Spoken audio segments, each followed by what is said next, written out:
Om Namo Bhagavate Vasudevaya. Om Namo Bhagavate Vasudevaya. Om Namo Bhagavate Vasudevaya.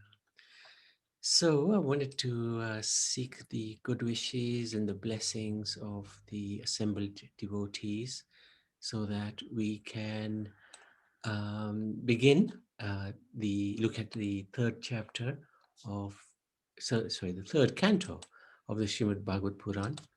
The blessings of Srila Prabhupada and Guru Maharaj are also very key. So we'd like to seek those blessings so that we can enter in some more into the nectar of the Srimad Bhagavatam.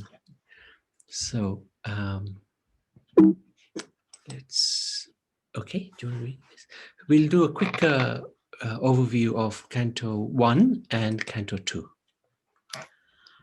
So this is Canto 1. The sages of name Sharanya ask questions of Suta Goswami, which he answers. Suta gives details of 22 incarnations, and Krishna is stated to be the source of all avatars. Then Narad guides Vyasadeva to glorify Krishna and gives an account of his own life. The Lord saves Parikshit, and Queen Kunti offers wonderful prayers. Bhishma instructs Yudhishthira and leaves his body in presence of Krishna. Yudhishthira's devotional rule is described, after which Krishna returns to Dwarka, where he is so respectful to his elders.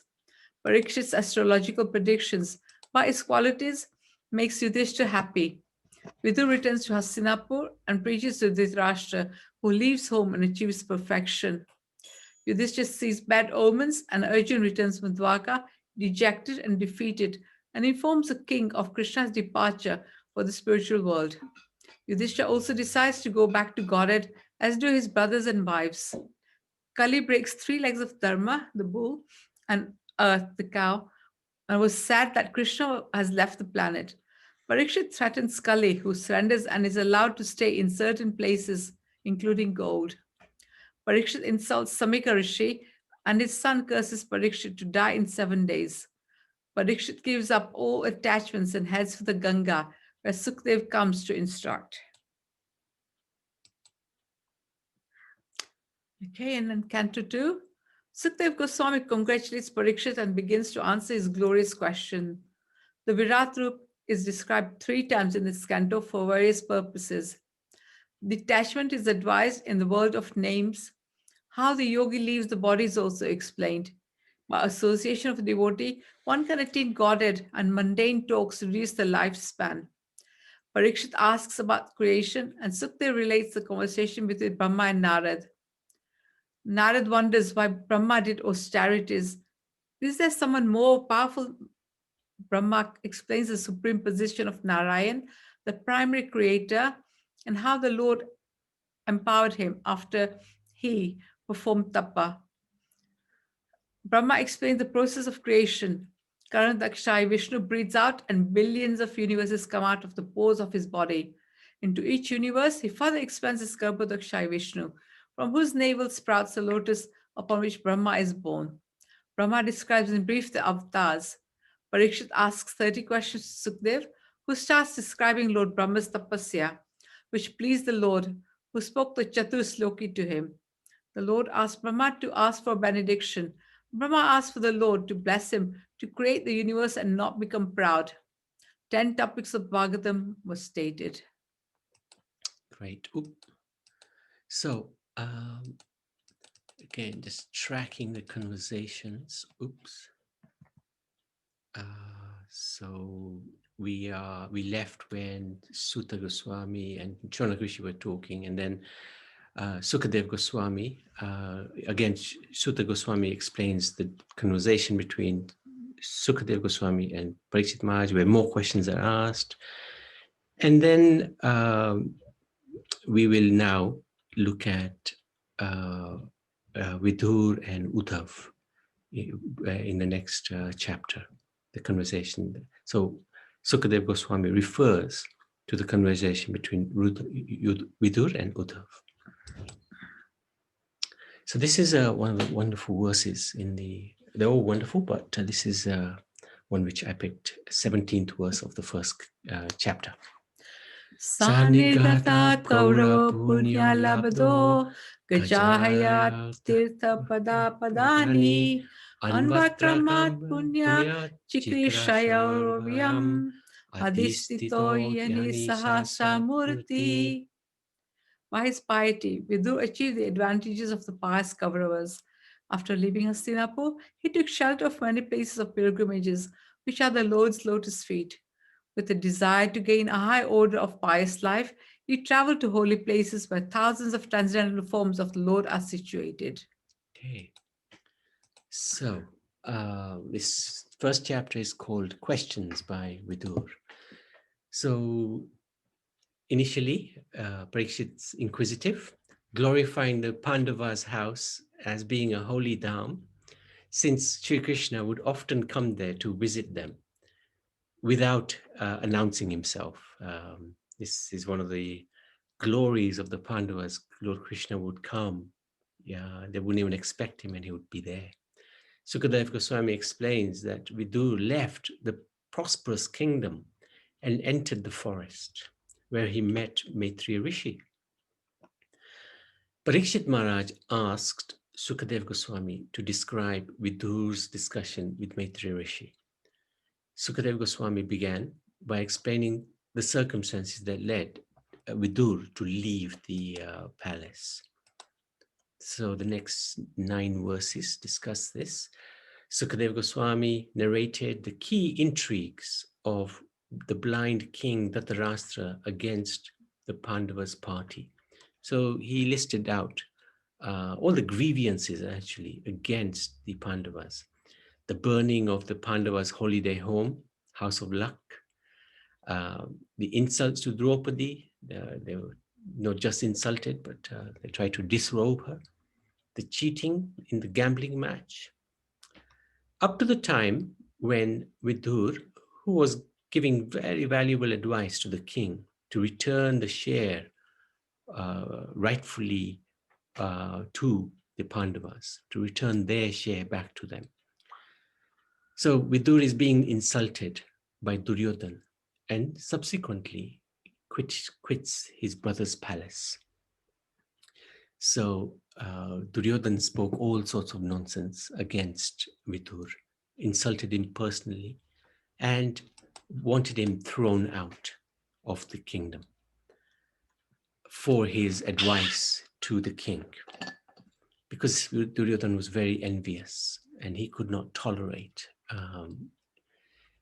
anything that was given to the Pandavas. So the next part, from 17 to 36, which is about 20 verses, it's described how Vidur takes advantage of his banishment to go on pilgrimage. It wasn't actually a banishment. He left voluntarily. He left to go on pilgrimage to many holy places. So he went to Ayodhya, Dwarka, Mathura, and he sought out the association of great devotees. This is a very good point. When we go to the holy place, if we're going as tourists, that's a real crying shame. But when we go to the holy place, we find the holy people and associate with them. That's how we're going to learn. Otherwise, it's just like going to Brighton or Blackpool or somewhere like that. They won't know what it is. Toronto. True. Oh, Disney. Seaside, Disney World. But we make a show, oh yeah, I was in the holy place. Well, big deal. Yes, it's good to have some sukruti going to the holy place, but the whole idea of the holy places is to learn, to change our lives, to transform our hearts. That's the whole point.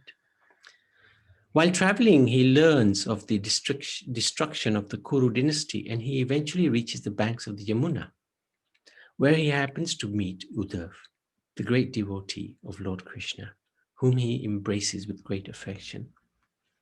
What I was thinking of doing tomorrow, if it's okay with the devotees, was to go through a little bit of an idea of who these personalities are. I think not all devotees will be familiar with Uddhav or Vidur. Vidur may be more so because he's prominent in the Mahabharata. Maitreya Rishi. And then there are a few other personalities who will come later on in this canto, like Devahuti, Kadamuni, Lord Kapil. So maybe we can do one session on just describing who these personalities are so that we are aware. Why are they involved in this Bhagavatam? Why do they come into the picture at all? If that's okay with the device. Yes, Prabhuji, good idea. Okay. Thank you, Naliben. Yes. Okay. So next, more questions by Vidur. In fact, questions by Vidur this time. Upon meeting Uddhav, Vidur asked for details of the Yadu dynasty, specifically Vasudev, the father of Krishna, Padumna, one of the sons of Krishna by Rukmini, the commander-in-chief, he's the commander-in-chief of the Yadus, very powerful personality. All of these personalities were actually extensions of Krishna, who was Cupid in a former life. Ugrasen, the king, the grandfather, and he was actually installed as king. And Krishna used to report to him. And he used to say, my lord, to King Ugrasen. The Vrishni, the Bhojas, he was also the king of Dasras. And then Samba, another son, very powerful son of Krishna. I think his mother was Jambavati. Yeah, that's right. Yudhana, Akrur was the uncle of Krishna. Anirudh, another son, and others, such as Hidika, Charudeshna, Gada, and the son of Satyabhama. Not sure who that is. So he asks about the welfare. Vidur also asks about the welfare of the Pandavas and Mother Kunti. He asks, is Pritha still living? She lived only for the sake of her fatherless children. Otherwise, it was impossible for her to live without King Pandu, who was the greatest commander. This is text number 40. So he asks so many questions. He's concerned about all of these personalities. Then he asks about Krishna. Vidur describes Krishna's greatness, his transcendental purpose. He states as follows: the appearance of the Lord is manifested for the annihilation of the upstarts. His activities are transcendental and are enacted for the understanding of all persons. Otherwise, since the Lord is transcendental to all material modes, what purpose could he serve by coming to earth? Text 44. Vidur asks Uddhav to chant Krishna's glories by describing his pastimes. So that's the end of the chapter. Basically, it's Vidur asking lots and lots of questions about the position of the Yadus, Pandavas, and Krishna himself. Any questions on this chapter? I hope devotees had a chance to read beforehand.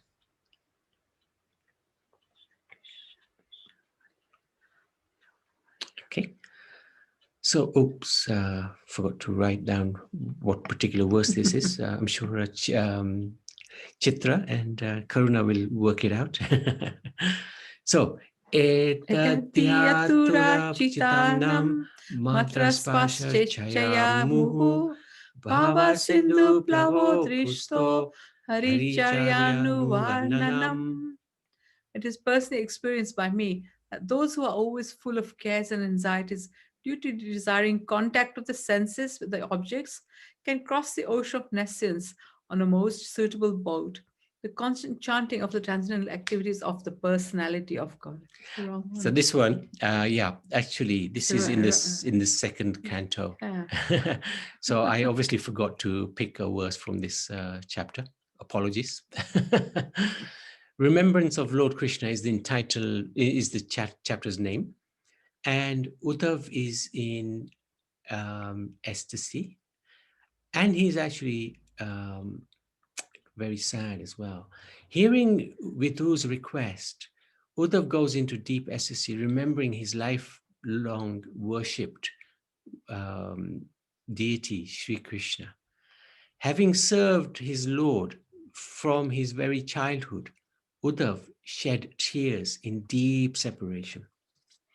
And this is given as an example. At 5 years old, he would be so absorbed in the service to Krishna that when called for breakfast by his mother, he would not come. His devotion did not slacken in old age. The Charyas mention that Uddhav was actually quiet. In the Bhagavatam, it says 1 moment, but actually for 1 muhurta, 48 minutes, due to ecstasy and sadness as well. Vidur could see his love for the Lord. Then Uddhav laments the setting of the Krishna sun and how the Yadus were now swallowed in darkness. Yet, even when Krishna was present, this is incredible actually, his beauty, his transcendence were not understood by anyone, not even his own family members. Although the Yadus were highly learned and experts in psychic study, they could understand the Lord only partially as Paramatma, not as Bhagavan. So this is very, very interesting.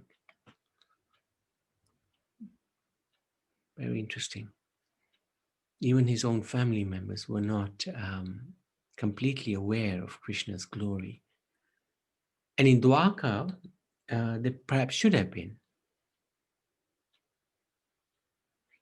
Whereas in Vrindavan, the mood was completely different. The gopis also were not aware of Krishna's greatness. But there, they loved Krishna without a second, without any other being in the way of that love. That was a different mood. Whereas in Dwarka, there were other priorities as well. But in Vrindavan, the only priority is Krishna. Whether they understood him or not, it didn't matter. Then there's this verse 11. Lord Sri Krishna, who manifested his eternal form before the vision of all on the earth, performed his disappearance by removing his form from the sight of those who were unable to see him as he is, due to not executing required penance. So to understand the Lord, to get a glimpse of his glory, his greatness, his sweetness, we do have to do tapasya. We do have to do penance. And our penance in this age of Kali is chanting the holy names, studying the Bhagavatam, associating with the devotees like that. So the next section. Prabhuji, Yes. can you explain the last, the last verse? Lord Sri Krishna, who manifested, performed his disappearance by removing his form from the sight. Yeah. He left. Explain that a bit more, please. He left this world. He left this world in order to go back to the spiritual world, right? Why did he do that? Because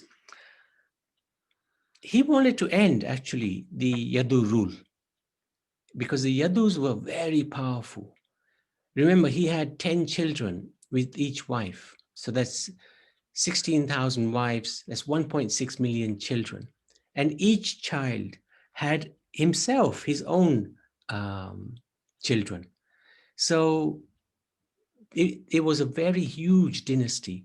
And it was a little bit out of control in one sense, because they were, like it says here, not necessarily executing the required penance. They were not seeing Krishna as the Supreme Personality of Godhead. So they were actually causing a little disturbance to the earth. And Krishna, some of the sons of misbehaving, aren't they? some of the sons were misbehaving. Not following. But he What they enacted should- that anyway. yes. He enacted Yeah. that. But essentially, he wanted to remove the Yadavs. And the only way to remove the Yadavs was for him to be removed first. He removed himself from the vision of all on earth. And then he caused the Yadavs to be removed as well. I'm just looking at the purport. The conditioned soul in this material world are all trying to satisfy their senses in various ways, but they have failed to do so because it is impossible to be satisfied such efforts.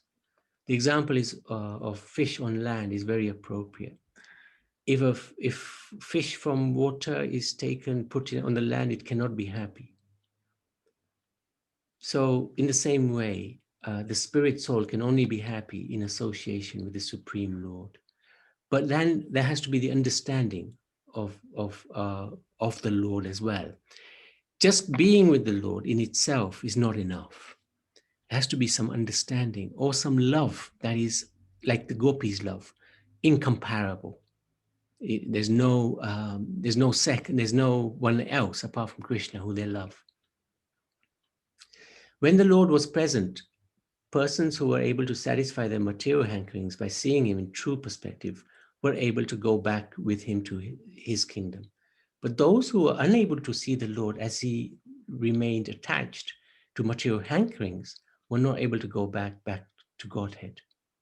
When the Lord passed beyond the vision of all, he did so in his original eternal form, as stated in this verse.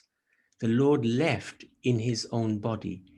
He did not leave his body, as is generally misunderstood by conditioned souls.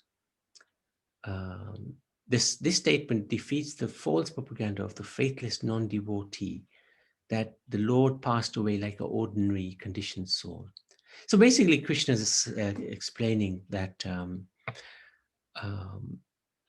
Bhagavatam is explaining that he removed himself from those who are not necessarily able to see him as he is. Does that make sense, Naniben? Also, the children, they're all, as you said, they'd become out of control, and they were drinking. They said rice water or alcohol, and That's right. yes, That was really partly the arrangement of the Lord to remove the yadus, yeah, to remove the because most of these children were actually extensions of Krishna. They're actually Vishnu Tattva. But beyond the children, there were many who were just great yogis in the past, who had become eligible to take part in Krishna's pastimes, but still they missed the point. They missed the point that Krishna is the original Supreme Personality of Godhead. They were close. They were having association with Krishna, but they could only see him as Paramatma at best. So at some point, the Lord decided, enough is enough. I go back to the spiritual world. Of course, he never leaves the spiritual world. And let's finish the Yadu dynasty as well.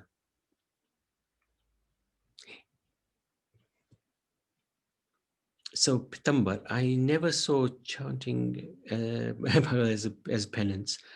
Good. I see chanting as austerity, especially if done in the morning. This is great. You learn something every day. Okay, thank you, Pitambar. You can share that realization a little later, please. He probably doesn't have his mic. Oh, yeah, that's right. So, Naniben, is that clear or not so clear? yes. No, fine, yeah. We'll get a little bit clearer because we're going to see a lot of detail on this. So it'll become a little bit more clear. Yeah. Okay, thank you for that question. Uddhav continued, Krishna's pastimes are wonderful for everyone, even for those proud of their own opulence, including Lord Vishnu, who becomes astonished when he sees Krishna's pastimes. This is the expansion of Krishna, becomes astonished at seeing Krishna. After seeing the beautiful bodily feature of Lord Krishna, the demigods understand that his beauty surpasses the dexterity of Brahma in creating beautiful objects. So Brahma is the smartest.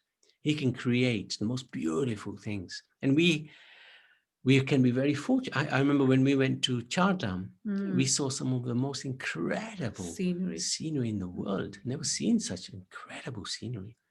And you think, wow, whoever's created this, Lord Brahma, is so talented. But there's nothing compared to Krishna's talent. Gopis were anguished when Krishna left them. His pastimes are bewildering. Uddhav describes some of these pastimes.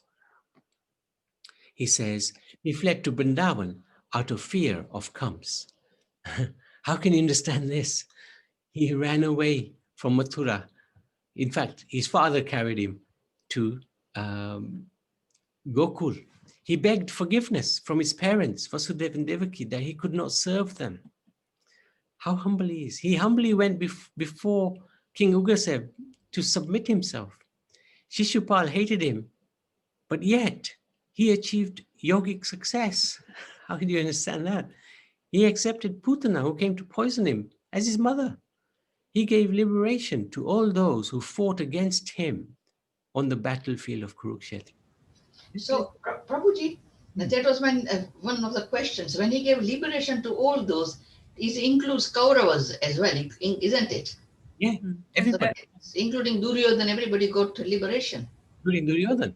But their liberation is... Probably not 100%. No, it's in that partial reality of... the absolute truth is three. There's the Bhagwan. Yeah. Then you have the Paramatma and the Brahmajyoti. So most of them probably have reached to that level. Yes. Okay. That's right. Although it's not specific about that. The demons who are inimical towards the Lord appear to be more than the devotees. I mean, how do you understand that? Especially in Vrindavan, whoever he kills, he somehow gives them his personal service in Golok Vrindavan. He just ignores all the rules. In Vrindavan, whoever dies, they achieve Golok. Incredible. Otherwise, generally, when the Lord kills, they would achieve the Brahmajyoti, at least, outside of Vrindavan. So then it talks about Vrindavan Leela. After Brahma's prayers, Krishna descended to earth. Born in the prison of Kamsa, after taken by his father to Nanda Maharaj's home, Krishna lived in Vrindavan for 11 years, like a covered flame, roaming pastures with his friends and killing demons for fun, like a child playing with dolls, teaching the king of heaven, Indra, a lesson by worshipping cows and Govardhan, driving Kaliya out of the Yamuna, and playing his flute to attract the gopis for his Ras Leela pastimes. You can just imagine how Uddhav, feeling great separation, is relaying all this back to Vidur, who is, Uddhav must be in complete ecstasy trying to remember these things, and complete separation as well, because the Lord is gone. So that's the end of the second chapter. It's pure nectar, which Uddhav is relaying to Vidur. Any questions on this chapter? Or any comments, any realizations?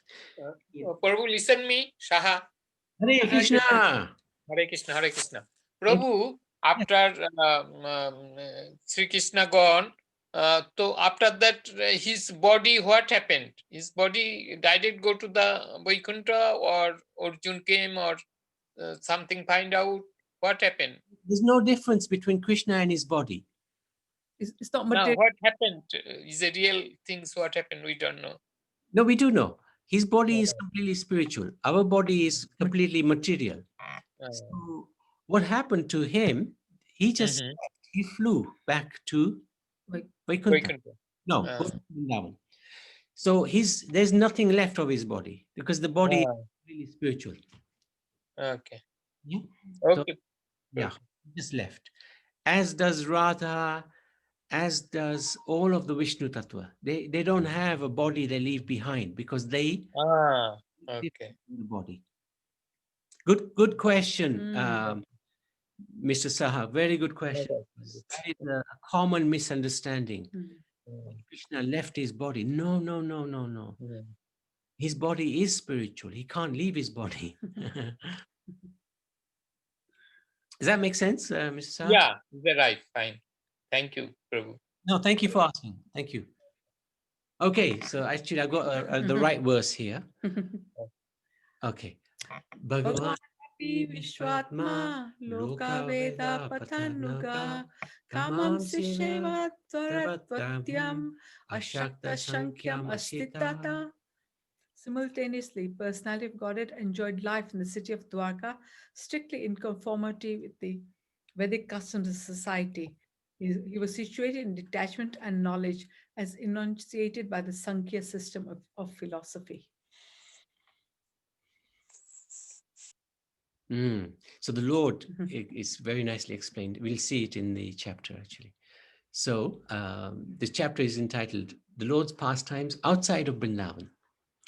So like Jayanti was mentioning the other week, last week, I think, there's in the Krishna book, 40 chapters, right?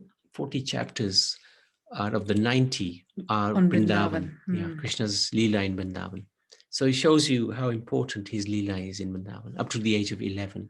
And then from 11 till 125 is the rest of the Krishna book. To give happiness to their parents, Krishna and Balaram went to Mathura and defeated Kamsa. They finished their education from Sandipani Muni. He learned, well, of course, Krishna doesn't need to learn anything. He takes a guru to set an example to all of us that we also need a guru to progress in our spiritual life. But it said that he studied 64 arts and learned 64 arts in 64 days in the Avanti, Ujjain, and brought back his son from Yamlok. So Sandipani Muni, Krishna asked, what can I do for you? Because at the end of the learning, there has to be some Guru Dakshina. And the Guru said, I don't need anything. The fact that you came here, the Supreme Lord, is enough. And then his wife, Sandipani Muni's wife, said, actually, you can do something. You can bring our son back. He died when he was young. So Lord Krishna and Balaram, they went to Yamlok and they brought the son of Sandipani Muni back and gave him as their Guru Dakshina. Krishna married many beautiful princesses and sired a great dynasty by begetting 10 children to each wife, the Yadu dynasty. Next few verses, Krishna, Uddhav discusses the pastimes of killing. Through his own power and that of his devotees, Krishna removed the earth's burden of so many belligerent Kshatriyas. After the end of the battle of Kurukshetra, the Lord said, okay, the abatement of earth's great burden, 18 Akshanis has now been effected, has been destroyed actually, defeated, with the help of Drona, Bhishma, Arjun, and Bhim. But what is this? So this is not even again Krishna saying, there is still the great strength of the Yadu dynasty born of myself, which may be a more unbearable burden. Unbearable burden because they were partly misusing the resources of the earth. Then the next chapter, when they quarrel section. When they quarrel amongst themselves, influenced by intoxication, with their eyes red like copper, because of drinking madhu, that's the rice water, which Naniven was talking about, then only will they disappear. So this is Krishna's thinking. Otherwise, it is not possible. On my disappearance, this incident will take place. This is text 15 on this chapter. After predicting his own family's ultimate disappearance, Krishna established Yudhishthir's pious rule. He also protects Parikshit, the future heir of the throne. Then we're looking at Krishna in Dwarka again. After inducing Yudhishthir to perform 3 horse sacrifices, Yudhishthir rules the world as advised by Krishna with the help of his brothers. After this, the Lord returns to Dwarka. So we saw this in this first canto. So again, it's been repeated to a little degree. The pristine, transcendental, sweet nature of Krishna's household pastimes can only be understood by his devotees. In Dwarka, Lord Krishna enjoyed with his wives in his spiritual body, expressing himself with nectarian words, flawless character, and a sweetly smiling face of radiance. Simultaneously, Krishna followed the Vedic and social customs and was situated in detachment, vairagya, and sankhya knowledge, gyan. He engaged in household life for many years, exhibiting detachment. Everyone is under the control of supernatural force. And generally that's sex life in this world. And unless he's a devotee, he cannot put faith in the Lord's transcendental sense activities. So he won't understand those activities. The Lord behaved just like an ordinary husband. He was enamored by his queens. Whatever Satyabhama said for him to do, he would do it. A very obedient husband. But at the same time, he was completely detached because he's the Supreme Personality of Godhead. And of course, in full knowledge. Then we have this incident of the Yadus at Prabhash. Once after teasing great sages, the Yadu princes were cursed and produced an iron mace. I think that was Samba, right? He gave birth to an iron mace because he went before the sages and he pretended to be pregnant. And the sages became very upset with the attitude of the Yadus, the princes. And they cursed him. They cursed them that you will give birth. You will give birth to something that will destroy the whole dynasty, which will be the cause of the destruction of the Yadu dynasty. After a few months passed, the Yadus, who are incarnations of the demigods, okay. So mostly they're the incarnations of the demigods, yes, because Krishna initially asked Brahma that all the demigods should take birth in the Yadu family. Not all, but as many as they can. But the close associates, they are actually expansions of Krishna. Like Padumna, Aniruddha, those are Samba, even Samba.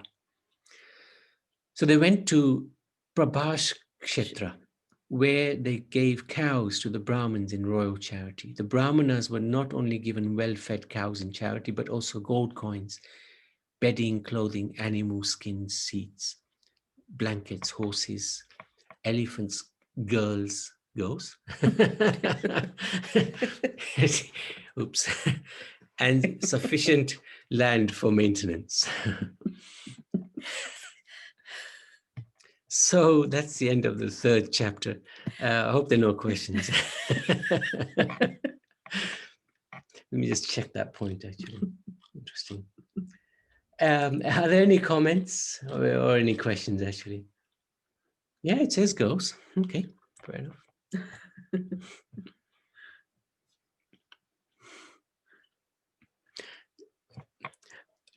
Nani Ben, you okay? Yes, Prabhuji. There was the curse of Gandhari as well, isn't it? For destruction of the Yadus, but it is of their Krishna's not dynasty, his own family. Yeah. That was only for Krishna, wasn't it? No. Yeah, Okay. yeah. No, absolutely, you're right. It wasn't for Krishna, it was for his family. He said, she said, your family. Your family, yes. Just like mine. Yeah. And amazing how Krishna reacted to that. He didn't do anything, isn't it? Yeah. He just took it calmly, didn't he? Right. Accept it as a blessing. It's a blessing, yeah. It's a blessing. Because he knew that this Yadu dynasty is too strong. And of course, it is too strong because it's Krishna's own dynasty. How do you defeat Krishna's dynasty? Or how do you remove it? And they're all the demigods. Yeah, it's a huge burden on earth. Good, thank you so much. Let's go to, instructions. Madhusudan Prabhu? Haribol, Hare Krishna. Haribol Nabi. Jai. Srimad Bhagavatam ki jai. Srila Prabhupada ki jai. Guru Maharaj ki jai. Jai. key instructions felt that it's quite, I wouldn't say difficult, but there were chapters which are actually recounting some of the happenings of before and through Vidura, and him questioning Uddhav. So there's involvement Uddhav, and then obviously Maitreya later on. So chapter 1 then, when that verse 312, it says, what else is there to say about the residential house of the Pandavas? Sri Krishna, the Lord of everything, acted as your minister. He used to enter that house as if it was your own, and did not take any care of Duryodhana's house.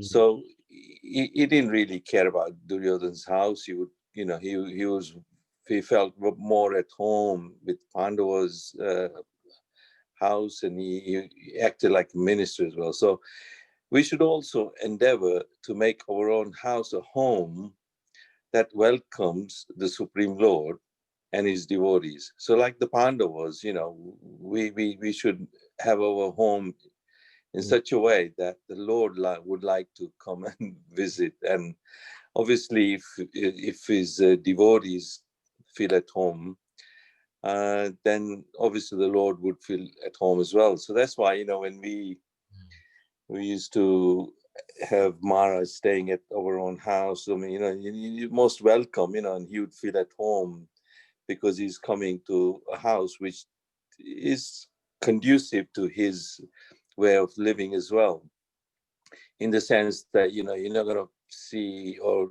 our behavior in the house is not, like, we're not eating meat or anything. Our kitchen is not like that. So, we feel quite comfortable at eating. And it's like us, if I go to someone's house, and I wouldn't feel comfortable at times, eating in their house, because I know that, they would either have meat, fish, whatever, So, and then their behavior at times, there's no temple in the house or anything. And sometimes, so yeah, we should try and make our house, a home which welcomes Lord and devotees.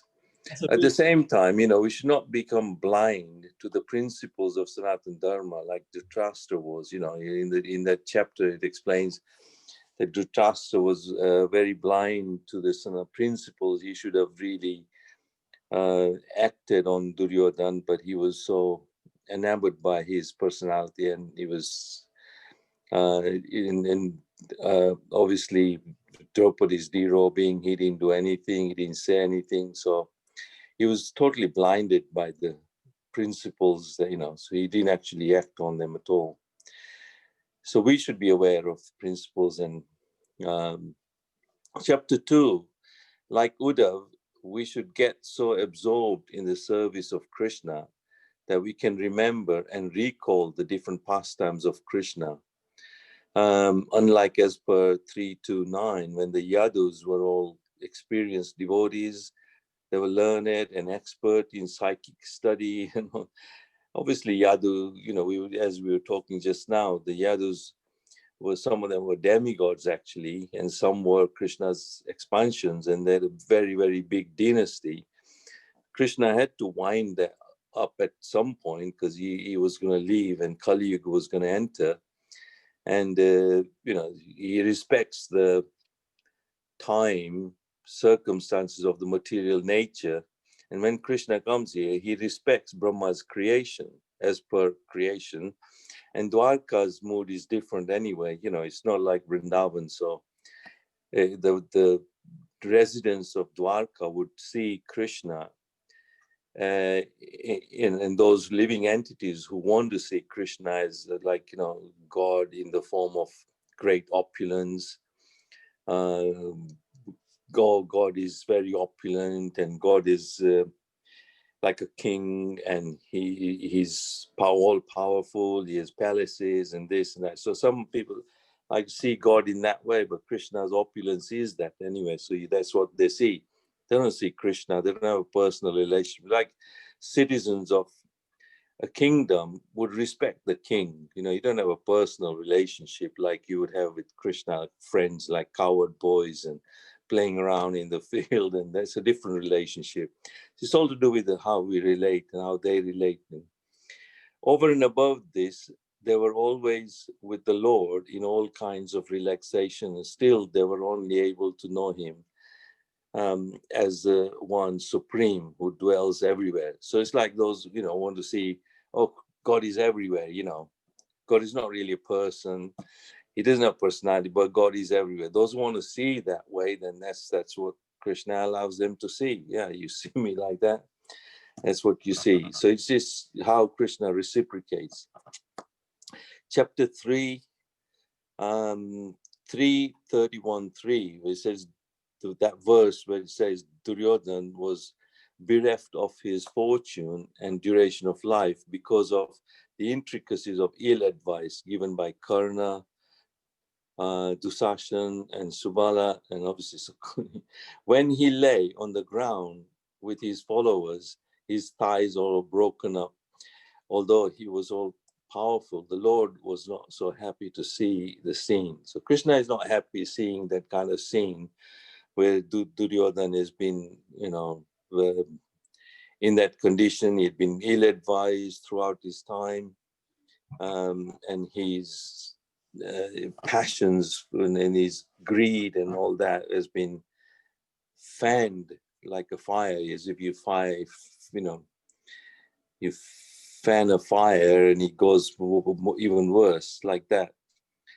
So we should be careful as to who we get advice from to avoid ending up like Duryodhana. So that's we should be careful where we get advice from. Okay. That's really brilliant, Madhusudan Prabhu. Thank you so much. Thank you. No, okay. Very good, very good.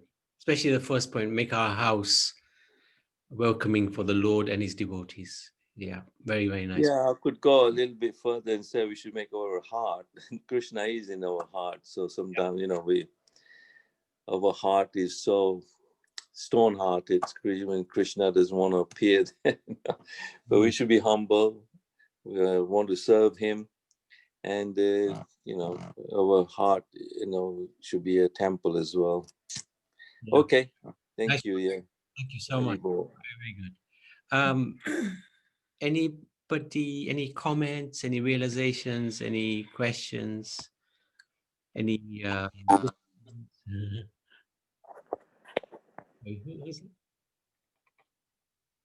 Krishna. Oh, Hare Krishna. Can I ask a quick question? Yeah.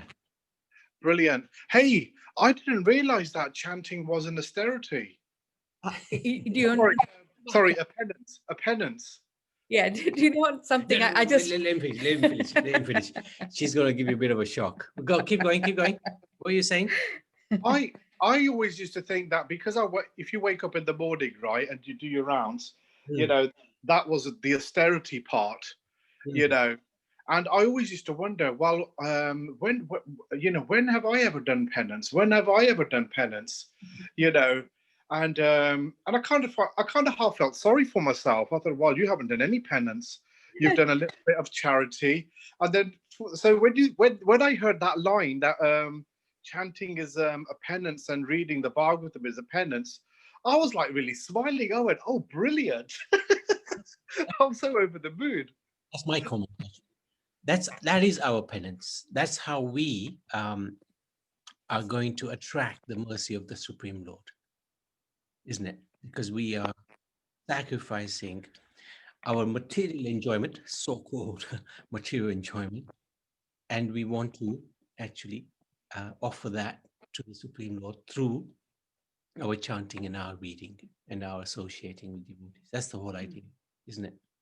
Brilliant. So the subtle difference between austerity and penance, because I saw penance as you've done something wrong, so you're doing prayers and everything to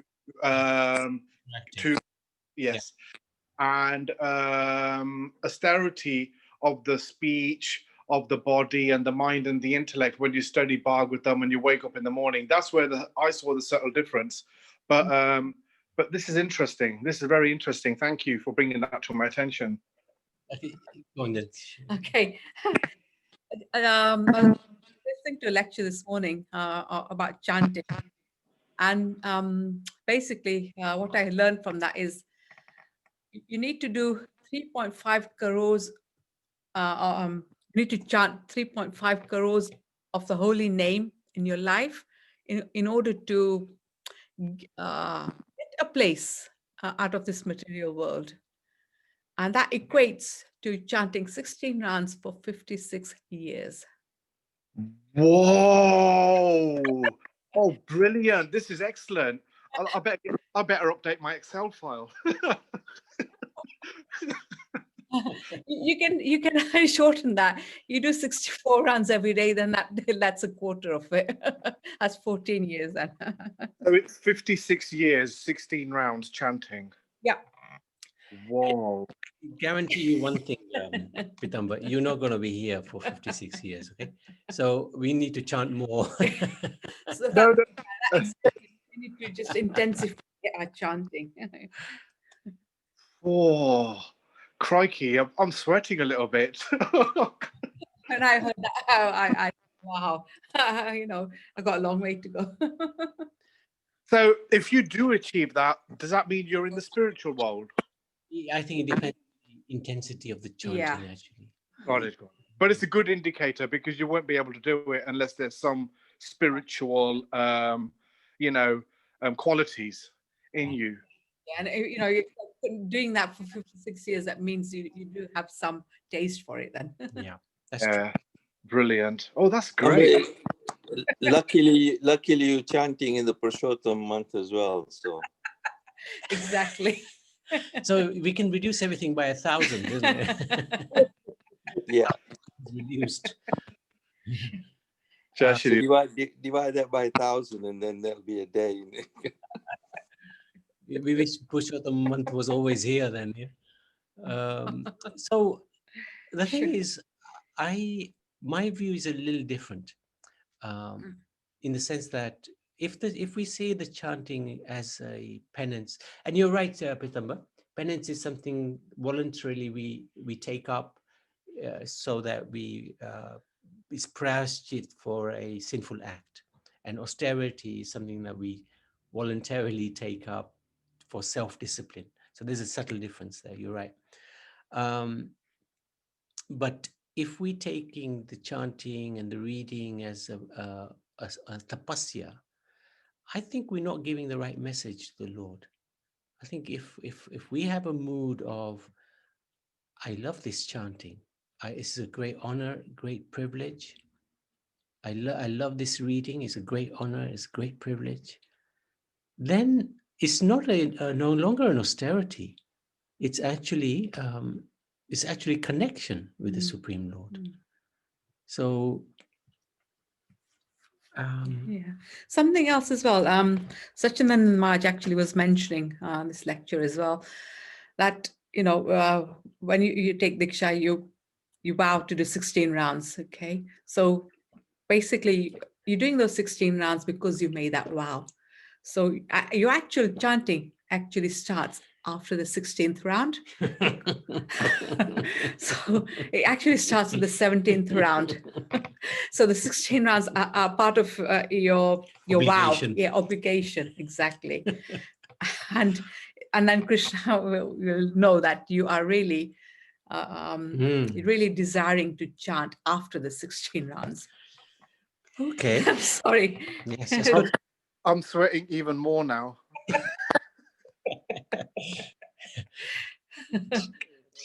Just watch your health, Pitamba. He's only joking. Okay. Anybody else? Any reactions to these comments?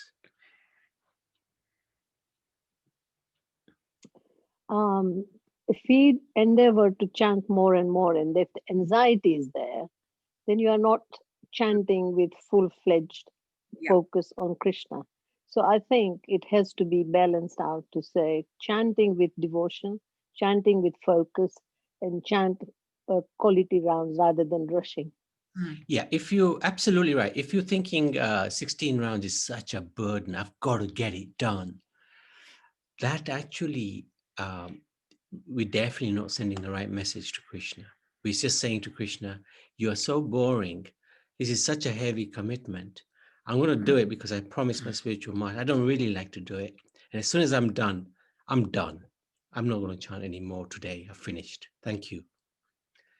If that's our mood, definitely we're not in the right direction.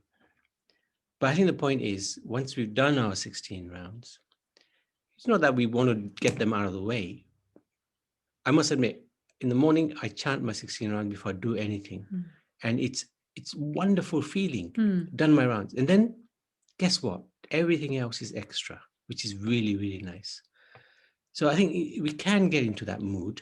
And it's not difficult to get into that mood, understanding that the Lord he's wanting us back to him. And the more we connect with him, the better chance we've got of this relationship developing. Yeah. And you know, you don't have to chant on beads all day long. You could just be chanting in your mind, or, you know, just out loud. That's also chanting. Yeah. It doesn't have to be sitting down and doing on your beads. And you know, if someone also who's only doing 4 rounds, and you know, they do that 4 rounds in the morning, and then if they have time, they can do extra as well, and then build it up like that. It doesn't have to be, you know, 16 straight right from day one. Okay, Anil, Hare Krishna, Prabhuji. thank you for joining. It's the first time you're joining the Bhagavatam class. Yeah, today is a holiday here, so I was able to get time to join. Thank you for joining. I hope we didn't blow your mind at all. It's very impressive and quite informative. So it's helping me in my spiritual path. Oh, good, thank you. Prabhuji, one quick question. Yes. Prabhuji, like for the chanting, I've seen people with some clips in their finger and they keep on pressing for every round. Is it necessary to have the beads in hand while chanting, or can we be flexible with the clipper so that when we are outside and when our hands are not washed, so we can keep on chanting without the beads? Absolutely, it's fine. Absolutely. The beads help because that's Tulsi, and Tulsi is very kind, and she's a devotee, and she keeps us on the straight and narrow.